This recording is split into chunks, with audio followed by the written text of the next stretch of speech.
qormaata dhumaa waan jirtuuf jecha deeqaa shan qofaatu isin yaafatu.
Deemsaan dura aada.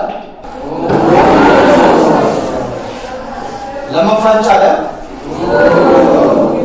Tole egaa deemsaan qormaataa kana fakkaata. Mee namni guutuu fidanii jira? Isa qofaa guutuu fide?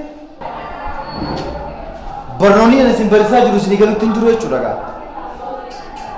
Yoo akkana taate egaa qormaata kana haaraan isiniif kennuun dirqama ta'a.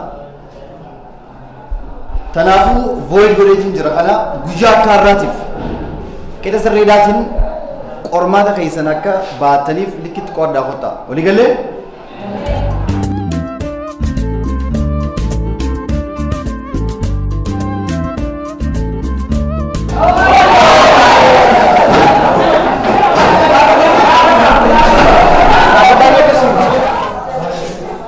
Isin sammuu isaati maaliif jedhan?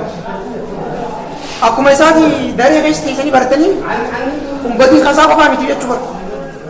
Isin hundinuu badii qabdan. Inni yoo layyaase isin san layyaase nu qabdanii. Qormaata yeroo jaan namee gudistanii goonii fi mataa keessanii qo'atanii dhuftan bara qormaata irraa guutuuf tun dandeessan.